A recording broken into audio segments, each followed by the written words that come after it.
Hey, I get it. You watched that preseason game and your stomach dropped a little, maybe a lot. Let's take a breath together, because what you just saw is exactly what preseason is designed to look like when a team intentionally doesn't play its starters and is still installing a brand new coaching staff. The truth is simple. Preseason is practice disguised as a game. Coaches use it to give reps to backups, to test schemes, and to learn what to clean up in the film room. So that ugly sequence, or that rookie getting beat on a drill, it stings in the moment, but it's not an indictment of the entire season. You and I both remember how often fans react like a 3-play sequence tells the whole story. Trade this guy, fire that coach, start over, and it's the same panic cycle every year. Instead of freaking out, ask yourself what the play actually shows. Was it a lack of effort, a scheme misunderstanding, or a player not yet comfortable in his role? Most of the time it's the latter, and that's fixable. Now, you might hear people screaming that we should have played X starter, or that the coaching staff is already in the hot seat. But remember, a lot of teams purposely rest starters to avoid injury and to keep the playbook hidden. Other teams play more starters either because they're trying to build confidence or because they haven't practiced well enough and need live reps. Neither approach automatically predicts success or failure. So before you post that burning hot take, think about the bigger picture: practice reps, new coaches, last-minute signings, and realize a single preseason showing is one small data point among many. I want to hear from you right now. Are you panicking after that game? Yes or no? Drop a simple yes or no in the comments. I read them, and I want to gauge where the fan base is at. If you want a steady stream of level-headed Cowboys analysis, hit subscribe and help us hit our goal of 16,000 subscribers so we can keep delivering this kind of breakdown. Also, smash the like button if you'd like me to do a deeper film breakdown next. I'll shape the next videos based on how you vote in the comments. For now, relax. The coaches will be in the film room all week pointing out what went wrong and what needs to be fixed. They'll adjust, the players will practice, and by the time everyone has full reps and the playbook is cleaner, you'll have a much clearer idea of who this team really is. I'm not saying there aren't things to watch or potential concerns to track. There are. But panic isn't productive. Here's what really happened on the field, stripped of the noise and hype. First, let's remember this: the Cowboys came into this preseason matchup not only resting their starters, but also dealing with a roster move literally the day before the game, signing a running back at the last minute. That alone tells you the offensive rhythm was never going to look polished. You saw quarterbacks working with receivers they don't normally throw to, offensive linemen paired in unusual combinations, and defensive rotations designed more for evaluation than dominance. That's not an excuse. It's context, the kind that gets lost when people rush to Twitter with "fire everybody" in all caps. For example, look at the way the backups handled their reps. You probably noticed a few decent flashes, maybe a strong run after contact or a tight window catch, but you also saw missed blocks, poor communication on blitz pickups, and some timing issues in the passing game. Those aren't signs of a doomed season. They're signs of units that need reps together. Remember, coaches aren't game planning like they would in week 1 of the regular season. In preseason, they'll call plays just to see how a certain player reacts under pressure, even if they know the defense is likely to stop it. That means what you see in the box score doesn't always match the goal of the drive. Defensively, you saw some rotation players thrown into matchups they might never see in a real game, partly to test versatility. Did some of them look overmatched? Sure. But that's part of the evaluation process, figuring out who can handle speed, who can recover after a blown assignment, and who's going to need more time in the system.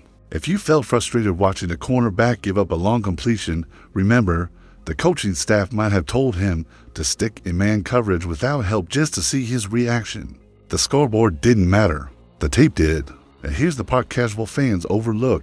Now the staff has hours of game film to break down, frame by frame, in a way you simply can't get from practice. They'll be in the meeting room saying, "Here's where you stepped wrong.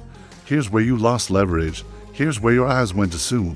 It's not fun to watch a team take its lumps in real time, but these reps will shape roster decisions and depth chart movement over the next few weeks. So here's my question for you.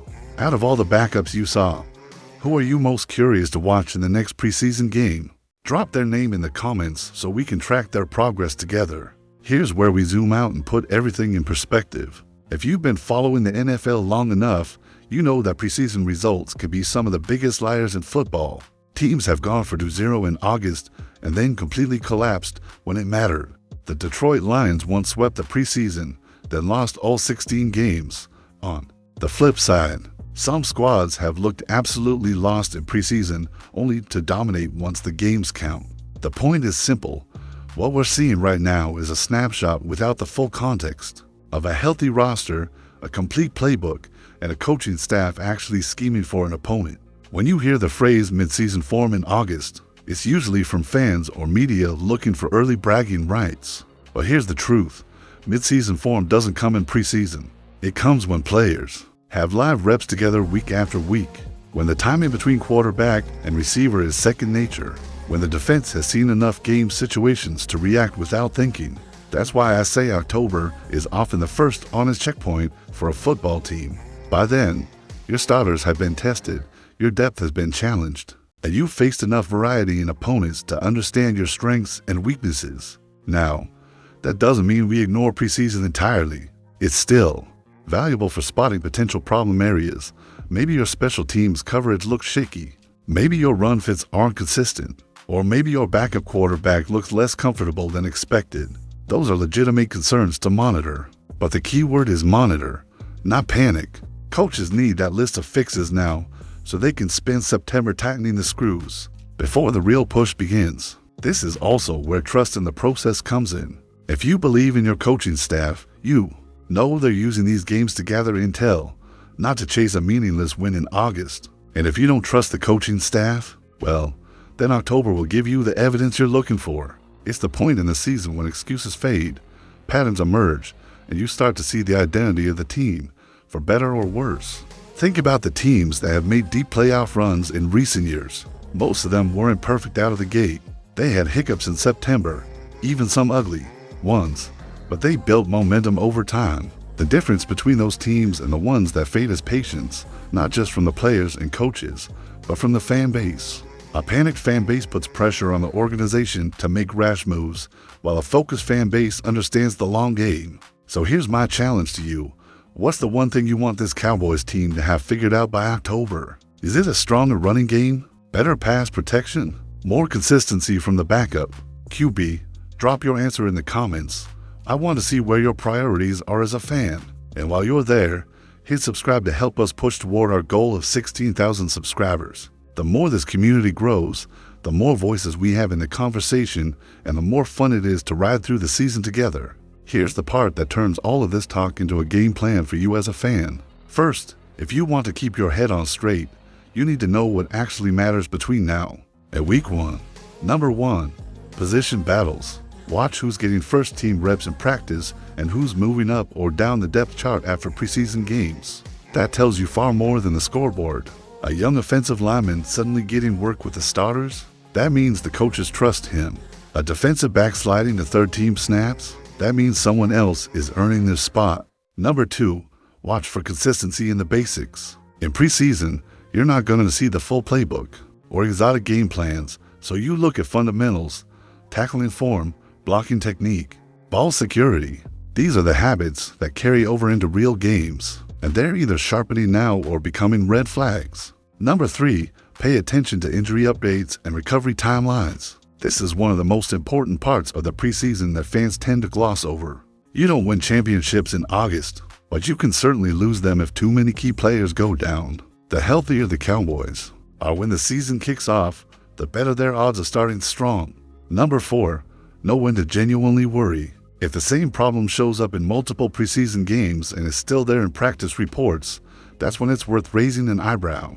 For example, if the pass protection looks shaky in all 3 preseason games and the same guys are making the same mistakes, that's a trend, not an isolated mistake. Here's how you stay sane. Instead of riding the emotional roller coaster of every preseason snap, set a few specific things to track and follow only those. Maybe you're watching how the backup QB handles blitzes, how the rookie linebacker reads run plays, or how the offensive line gels. By focusing on these, you keep your analysis sharp without getting lost in the noise. So I'm throwing it to you.